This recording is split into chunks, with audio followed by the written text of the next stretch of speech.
Fala galera do Cinepop, aqui quem fala é o Thiago Nola e hoje eu trago pra vocês a crítica em vídeo de Toque Toque Toque, Ecos do Além, o novo terror da Paris Filmes que chega aos cinemas nacionais no próximo dia 31 de agosto. Então, continua assistindo o vídeo e vê o que a gente achou do filme.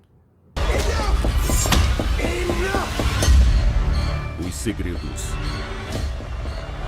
serão desenterrados. You have a beautiful imagination. Ecos do Além. O filme acompanha uma família um tanto quanto disfuncional. A gente tem um menininho bem jovem, por volta dos 7, 8 anos, que se chama Peter, que é interpretado pelo Woody Norman. E ele mora numa casa gigantesca e, assim, uma casa relativamente velha, ao lado dos pais que são emocionalmente distantes.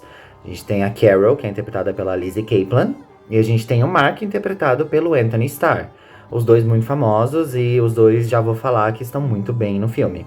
Logo na primeira cena a gente percebe que a família é disfuncional, não por mostrar exatamente os problemas pelas quais ela passa, mas pela trilha sonora, que é bem melancólica, bem tétrica, e pela própria fotografia, que é bem azul e bem esverdeada, que já remete àquela ideia de melancolia. Isso sem falar que o filme se passa uma semana antes do Halloween, então já tá preparando a gente para o que vai acontecer. E o Peter, que é o real protagonista da história, ele parece não saber o que está acontecendo, porque ao mesmo tempo que os pais são emocionalmente distantes, eles são muito protetores por causa de uma tragédia que aconteceu no bairro, em que uma menina sumiu, simplesmente desapareceu, e tornou a maior parte dos pais, principalmente a Carol e o Mark, muito protetores quanto ao filho. Não deixando ele sair para ir pro Halloween, não deixando ele fazer aquela brincadeira dos doces ou travessuras, e sair direto da escola pra ir pra casa. Então ele não tem uma vida social muito ativa também, mesmo ele sendo uma criança. E as coisas começam a mudar quando o Peter começa a ouvir batidas, tipo, toque-toque mesmo, por isso é o nome do filme, vindas de dentro da parede do quarto. E ele não sabe o que tá acontecendo, ele acha que é um pesadelo, ele fala pros pais, os pais falam que ele tem uma imaginação muito fértil, e ele acredita que é só coisa da cabeça dele mesmo. Só que essas batidas se transformam numa voz, e essa voz começa a conversar com o Peter. Ela fala que ela é irmã dele e que ela foi presa pelos pais dentro da parede. Claro que não fala isso de uma só vez, é durante o primeiro ato da história. E o Peter não sabe o que fazer, ele não acredita e ele acredita ao mesmo tempo. Então ele fica meio confuso, porque ele não sabe em quem confiar. Na pessoa estranha começou a falar com ele da parede pela primeira vez depois de 8 anos, ou nos pais que agem meio estranho, por assim dizer, não, né? Eles agem muito estranho. Então ele fica nesse dilema do que fazer, e a irmã dele, que se denomina Sarah, fala pra ele começar a se defender por conta própria em relação à escola, porque ele sofre muito bullying, e parece colocar na cabeça dele que ele tá sozinho e que ele tem que salvar a irmã, não custe o que custar. Ou seja, se chegar a ponto dele ter que matar os pais ou fazer eles sofrerem pra poder deixar ela sair, ele vai ter que fazer isso. E como ele é uma criança, ele é bem influenciável e ele acredita que ele tá fazendo certo. Não que isso justifique as ações dele, mas a gente entende pra onde ele tá indo. Porque ele não sai de casa, ele não tem amigos, ele sofre na escola e sofre em casa de uma forma extremamente abusiva, psicologicamente falando. Então ele vai fazer o quê? Bom, vou tentar libertar minha irmã pra ver se a gente consegue ter uma família de verdade, ter uma família normal. Porque ele não tem ideia do porquê ela está lá. O filme marca a estreia do Samuel Bolden na direção. E a estética que ele costuma usar, principalmente em relação ao jogo de luz, à paleta de cores, a usar a sombra como indicativo do que vai acontecer. Isso me lembrou bastante daquele filme Autopsia, ou The Autopsy of Jane Doe, do André Øvredal, que dirigiu Histórias Assustadoras para Contar no Escuro. Então, principalmente em relação à recepção do público, eu creio que o filme vai dividir muito o público, principalmente pelo final, mas eu já vou falar sobre isso. Mas a estética me lembrou muito esse filme, e dá pra ver que o diretor, né, o Samuel Bolden, ele tem um apreço muito grande pela angústia. O filme não é um terror de espíritos, como a gente podia imaginar pelo título, mas ele é um suspense dramático.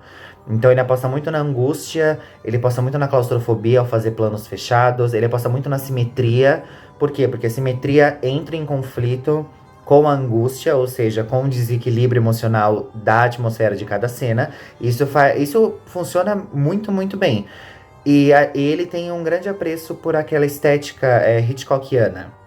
Como assim? O que eu tô falando?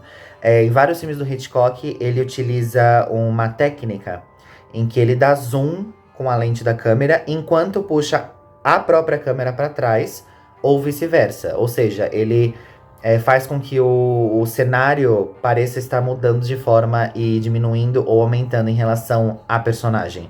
Então ele usa bastante isso, principalmente nas cenas de ação, entre aspas, não é ação, mas são as cenas mais corridas, assim, porque tem bastante drama no filme. Então, a estética do filme é bastante sólida. Ela funciona muito bem. O problema principal está no roteiro. A história foi assinada pelo Chris Thomas Devlin. E, inclusive, essa história entrou pra Blacklist de Hollywood em 2018 e só foi recuperada agora para poder ser feita. E, assim, os 2 primeiros atos são bastante sólidos. A gente fica se perguntando e a gente sabe que tem alguma coisa errada. Porque tem a história da Sarah dentro da parede, junto com a estética que o Samuel Goldwyn coloca em tela, utilizando a sombra. A sombra fica boa parte cobrindo o rosto do Mark e da Carol. Então a gente já sabe que eles estão mentindo. Só que a gente é levado a acreditar que eles são os vilões, quando eles não são, como a gente vê durante o filme. Mas o problema é que o filme não se finaliza. Ele termina de um jeito tão aberto, de um jeito tão ridiculamente ao acaso, que meio que perde todo o brilho do que a gente tinha visto. A intenção é muito boa, mas o potencial é completamente desperdiçado quando a gente chega naquele final. Abre espaço para sequência, mas nada funciona. Nem a estética, nem a montagem, nem a trilha sonora, e nem mesmo as atuações que no final praticamente são deixadas de lado. E os diálogos são muito crus no final. Então isso faz a gente perder um pouco do brilho em relação ao filme e faz a gente se questionar, né, se valeu a pena ou não. Por isso que eu digo que o filme vai dividir o público. Por exemplo, me dividiu. Os 2 primeiros atos são muito bons, muito sólidos, muito bem construídos. Mas o terceiro deixa a desejar, principalmente a sequência final, que não faz o menor sentido. É muito frustrante e muito decepcionante. De qualquer forma, a gente tem um elenco muito bom. A gente tem a Lizzie Kaplan, a gente tem o Anthony Starr, que tem uma química muito boa e que fazem a gente acreditar que eles são os vilões, quando na verdade eles têm um motivo por ser assim. E a gente tem o menininho, o Peter, que é interpretado pelo Woody Norman, que faz um trabalho absolutamente incrível. Ele é muito, muito bom. E parece que é costumeiro a gente colocar... A gente não, né? Os cineastas colocarem crianças pra fazer filmes de terror, porque parecem tirar delas uma angústia, uma crueza muito forte e que funciona. E a gente tem também a Cleopatra Coleman, que faz a Senhorita Divine, a professora substituta do Peter, e que sabe que alguma coisa tá dando errada. Só que ela também é desperdiçada. Eu achei que ela ia ter um peso muito, muito forte no filme, e no final das contas ela não teve. O que é uma coisa triste, mas ela tá muito boa no filme. Bom, gente, essa foi minha breve crítica de Toque, Toque, Toque, Ecos do Além. Espero que vocês assistam. Espero que vocês voltem aqui pra comentar o que vocês acharam, porque eu quero saber. E é isso. Muito obrigado por assistirem e até a próxima.